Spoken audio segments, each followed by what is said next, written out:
ଶ୍ରାବଣ ମାସର ହିନ୍ଦୁ ଧର୍ମରେ ଏକ ବିଶେଷ ମହତ୍ତ୍ୱ ଅଛି। ଶ୍ରାବଣ ମାସରେ ଭଗବାନ ଶିବଙ୍କ ପୂଜା କରାଯାଏ। ଭଗବାନ ଶିବ ନିଜ ଭକ୍ତମାନଙ୍କ ଉପରେ ପ୍ରସନ୍ନ ହୋଇ ତାଙ୍କର ସମସ୍ତ ମନୋକାମନା ପୂର୍ଣ୍ଣ କରନ୍ତି। ଶ୍ରାବଣର ସୋମବାରରେ ବ୍ରତ ରଖିବା ଦ୍ୱାରା ସମସ୍ତ ପାପ ଖଣ୍ଡନ ହୁଏ।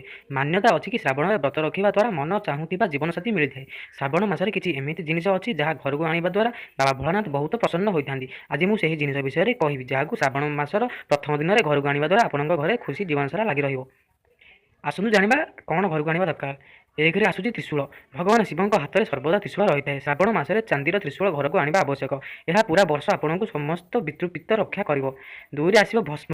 ଭସ୍ମ ପବିତ୍ର ମନା ଯାଇଥାଏ, ଏଥିପାଇଁ ଭସ୍ମର ତିଳକ ଲଗାଯାଇଥାଏ। ଏହାଦ୍ୱାରା ମନୁଷ୍ୟର ହୃଦୟ ମସ୍ତିଷ୍କ ଶୁଦ୍ଧ ରହିଥାଏ। ଏଥିପାଇଁ ଶ୍ରାବଣ ମାସରେ ଚାନ୍ଦିର ଡବାରେ ଶିବ ମନ୍ଦିରରୁ ଭସ୍ମ ଆଣନ୍ତୁ।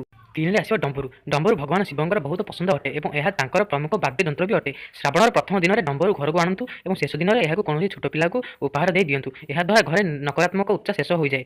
ଚାରିରେ ଆସିବ ଚାନ୍ଦିନୀର ନନ୍ଦୀ। ଶ୍ରାବଣ ମାସରେ ଚାନ୍ଦିର ନନ୍ଦୀକୁ ଘରକୁ ଆଣିବା ଶୁଭ ମନାଯାଇଥାଏ। ନନ୍ଦୀ ଶକ୍ତି, ସମ୍ପନ୍ନତା, କର୍ମଠାର ପ୍ରତୀକ ମନାଯାଇଥାଏ।